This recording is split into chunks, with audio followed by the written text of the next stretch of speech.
Bismillahirrahmanirrahim. Assalamualaikum warahmatullahi wabarakatuh. Pada kesempatan kali ini, saya akan mempresentasikan materi saya yang berjudul Manusia dan Peradaban, Evolusi Budaya dan Wujud Peradaban dalam Kehidupan Sosial Budaya, Problematika Peradaban Global pada Kehidupan Manusia. Sebelum saya membacakan materi saya akan memperkenalkan diri terlebih dahulu. Perkenalkan, nama saya Bella Apriliana, NIM D0224002. Baik, di sini saya akan membacakan materi tentang A. Konsep dasar manusia dan peradaban. Manusia adalah makhluk hidup yang memiliki kecerdasan, kesadaran, dan kemampuan untuk beradaptasi serta berinteraksi dengan lingkungannya. Hubungan manusia dan peradaban. Manusia dan peradaban memiliki hubungan yang erat dan saling mempengaruhi. Peradaban adalah hasil dari tindakan kolektif manusia yang mengorganisir kehidupan mereka dalam suatu sistem sosial yang kompleks. Sebaliknya, peradaban juga membentuk cara manusia berpikir, berinteraksi, dan membangun komunitas. Selanjutnya yang B, sejarah perkembangan peradaban manusia. Sejarah perkembangan peradaban manusia mencakup perjalanan panjang dari zaman prasejarah hingga era modern. Peradaban manusia berkembang melalui berbagai tahapan yang dipengaruhi oleh inovasi teknologi, perubahan sosial, dan interaksi budaya antar masyarakat. Berikut adalah garis besar sejarah perkembangan peradaban manusia, yaitu ada 6. Yang pertama, zaman prasejarah. Yang kedua, peradaban sungai. Yang ketiga, peradaban klasik. Yang keempat, zaman pertengahan atau medieval. Yang kelima, Renaissance dan revolusi ilmiah. Dan yang terakhir, era modern. Baik, di sini saya akan menjelaskan yang pertama, zaman prasejarah. Zaman prasejarah adalah periode sebelum manusia mengenal tulisan, sehingga catatan sejarah hanya dapat dipahami melalui bukti arkeologi. Pada periode ini, manusia hidup dalam bentuk kehidupan berburu dan meramu, kemudian berkembang menjadi petani dengan ditemukan teknologi pertanian. Ada 3 aspek, yaitu Paleolitikum atau zaman batu tua, Mesolitikum atau zaman batu tengah, Neolitikum atau zaman batu baru. Yang kedua, peradaban sungai. Peradaban pertama yang dikenal manusia muncul di lembah-lembah sungai besar, di mana pertanian berkembang pesat dan memicu pembentukan kota-kota besar. Ada 3 aspek, yaitu Mesir kuno, Mesopotamia, dan Indus Valley. Yang ketiga, peradaban klasik. Peradaban klasik melibatkan peradaban besar di dunia kuno yang mempengaruhi perkembangan budaya, filsafat, politik, dan seni hingga masa kini. Ada 3 aspek, yaitu Yunani kuno, Romawi kuno, dan yang terakhir peradaban India dan Cina kuno. Yang keempat, zaman pertengahan atau medieval. Setelah jatuhnya kekaisaran Romawi berat pada abad ke-5, peradaban Eropa memasuki zaman pertengahan yang berlangsung hingga abad ke-15. Selama periode ini, banyak negara Eropa dipengaruhi oleh Kristenan dan berbagai kerajaan serta feodalisme berkembang. Ada 2 aspek, yaitu abad pertengahan awal dan abad pertengahan tinggi. Dan yang kelima, Renaissance dan revolusi ilmiah. Pada akhir abad pertengahan, Eropa memasuki masa Renaissance abad ke-14 hingga 17 yang ditandai dengan kebangkitan seni, sastra, dan ilmu pengetahuan, inovasi ilmiah, penemuan dunia baru, dan penemuan-penemuan teknologi mengubah wajah dunia. Ada 2 aspek, yaitu Renaissance dan revolusi ilmiah. Yang keenam, era modern. Perkembangan peradaban manusia memasuki era modern dengan terjadinya revolusi industri pada abad ke-18 dan 19 yang membawa perubahan besar dalam kehidupan manusia dari agraris ke industri. Ada dua aspek, yaitu revolusi industri dan globalisasi dan peradaban kontemporer. C. Evaluasi budaya dan wujud peradaban dalam kehidupan sosial budaya. Evaluasi budaya dan wujud peradaban dalam kehidupan sosial budaya adalah kajian yang bertujuan untuk menilai bagaimana budaya berperan dalam membentuk, memengaruhi, dan mencerminkan peradaban kehidupan sosial suatu masyarakat.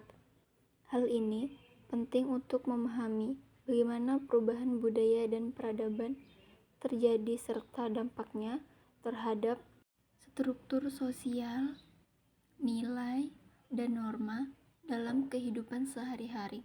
Berikut penjelasan mengenai kedua konsep tersebut memiliki empat konsep, yaitu yang pertama, evolusi budaya dalam kehidupan sosial budaya.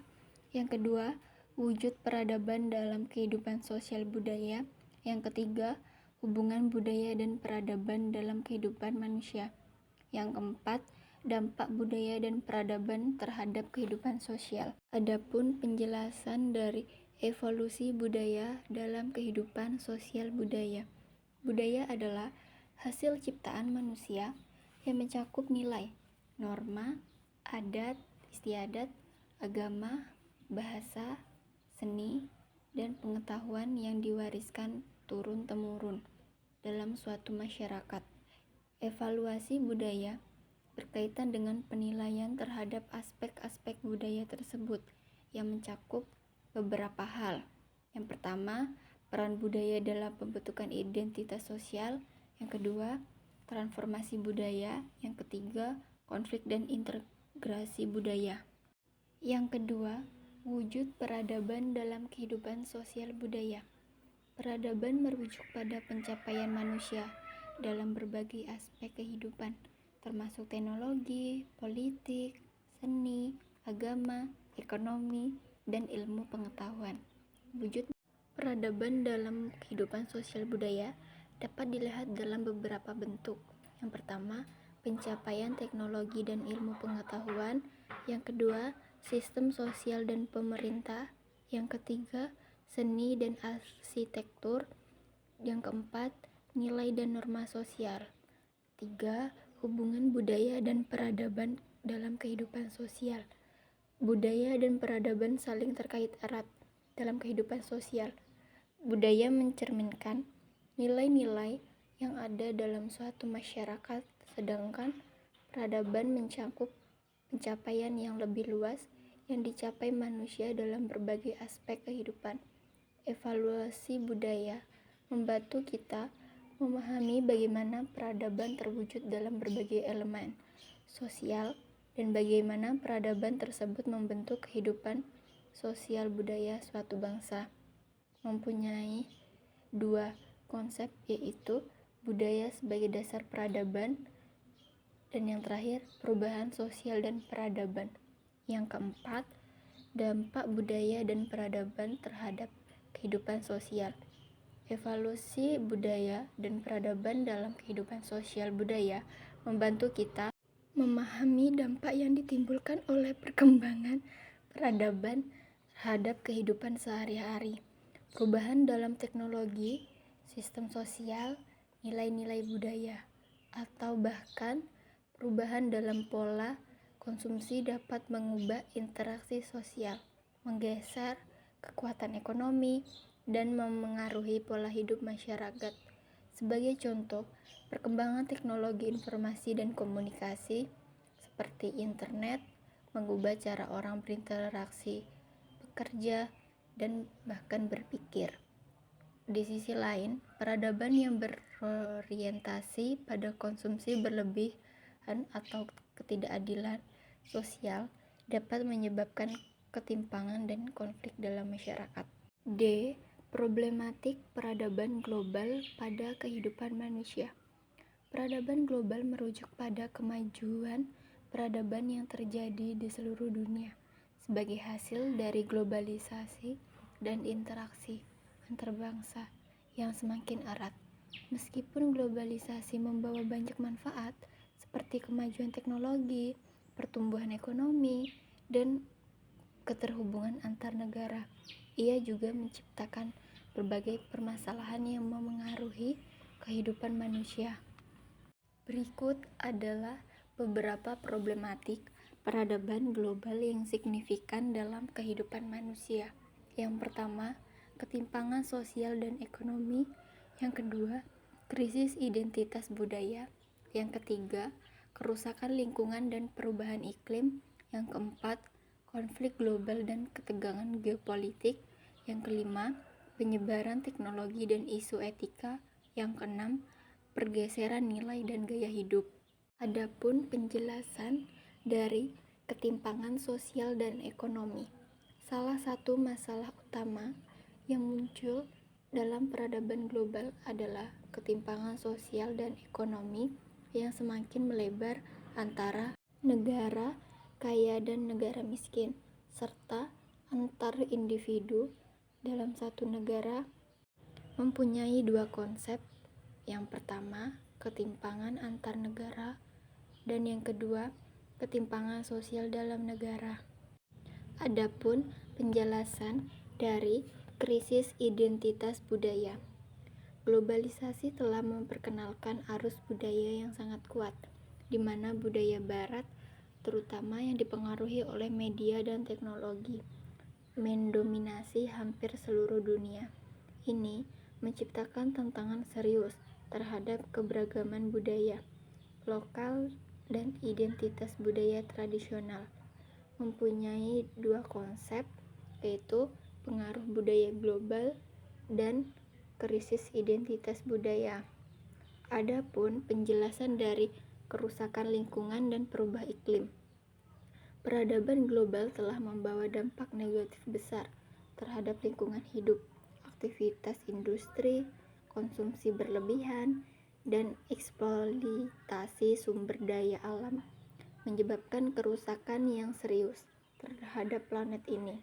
Mempunyai dua konsep, yaitu pemanasan global dan perubahan iklim, dan kedua, kehancuran ekosistem. Adapun penjelasan dari konflik global dan ketegangan geopolitik. Globalisasi meningkatkan interaksi antar negara, namun juga menciptakan ketegangan geopolitik ketika negara-negara bersaing untuk mendapatkan sumber daya alam, pasar, atau pengaruh politik.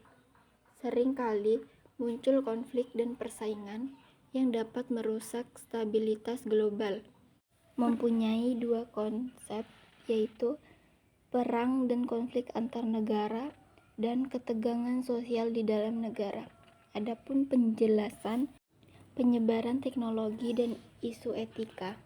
Perkembangan teknologi yang pesat sebagai bagian dari peradaban global membawa banyak manfaat, tetapi juga menimbulkan masalah terkait etika, privasi, dan ketergantungan teknologi.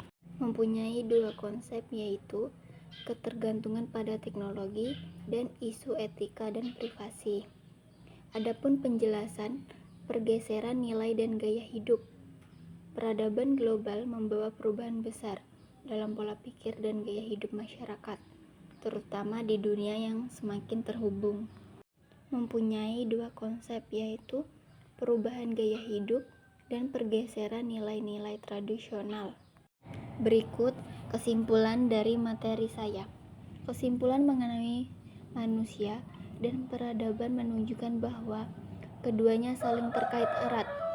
Peradaban adalah hasil interaksi manusia dengan lingkungan, mencakup sistem sosial, politik, dan ekonomi. Dalam konteks sosial budaya, peradaban mencerminkan kompleksitas budaya yang dihasilkan oleh manusia dalam memenuhi kebutuhan hidupnya. Problematika peradaban global mencakup tantangan yang dihadapi manusia, seperti globalisasi, perubahan teknologi, dan interaksi antar budaya yang dapat menyebabkan benturan nilai dan identitas. Oleh karena itu, pemahaman tentang peradaban sangat penting untuk menghadapi dinamika kehidupan modern. Baik, sekian presentasi dari saya, dan saya akan membacakan pertanyaan dari teman-teman, dan saya akan langsung menjawabnya. Pertanyaan dari Sakina, apa saja konflik global dan ketegangan geopolitik? Jawabannya, konflik global dan ketegangan geopolitik biasanya disebabkan oleh perebutan sumber daya alam seperti minyak, gas, dan air. Perselisihan teritorial, contohnya konflik Laut Cina Selatan. Perbedaan ideologi politik seperti demokrasi vs otoritarianisme. Pertanyaan dari Tika, bagaimana cara mengatasi ketimpangan sosial dan ekonomi? Jawabannya, meningkatkan akses pendidikan dan pelatihan keterampilan, memberikan dukungan sosial seperti jaminan kesehatan dan perumahan, mendorong kebijakan redistribusi kekayaan melalui pajak progresif, menciptakan lapangan kerja yang inklusif dan berkeadilan, mengembangkan infrastruktur di daerah terpencil. Pertanyaan dari Anissa Fitri, apa hubungan manusia dan peradaban? Manusia membentuk peradaban melalui kreativitas, inovasi, dan budaya. Peradaban menyediakan sistem sosial, hukum, dan teknologi untuk mendukung kehidupan manusia. Hubungan ini bersifat timbal balik.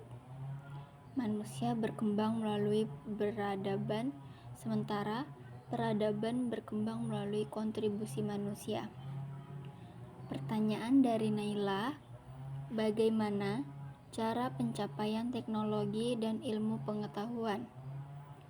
Mendorong pendidikan dan penelitian ilmiah, memberikan pendanaan bagi inovasi dan eksperimen, berkolaborasi secara global dalam proyek teknologi, mengintegrasikan teknologi dalam kehidupan sehari-hari untuk meningkatkan efisiensi. Pertanyaan dari Bakal Untung, apa peran budaya dalam pembentukan identitas sosial? Budaya membentuk nilai, norma, dan cara pandang suatu kelompok masyarakat. Identitas sosial terbentuk melalui praktik budaya seperti bahasa, seni, pakaian, dan tradisi. Budaya juga menjadi alat untuk memperkuat solidaritas dalam kelompok. Pertanyaan dari Yolanda Dwi, apa yang memengaruhi kerusakan lingkungan dan perubahan iklim? Penggunaan bahan bakar fosil yang berlebihan, deforestasi untuk pertanian dan urbanisasi, polusi industri dan plastik, eksploitasi sumber daya alam tanpa pengelolaan yang baik. Baik, sekian presentasi dari saya hari ini. Bila ada salah kata, mohon dimaafkan. Kurang dan lebihnya saya ucapkan terima kasih. Wallahul muwaffiq ila aqwamit thoriq. Assalamualaikum warahmatullahi wabarakatuh.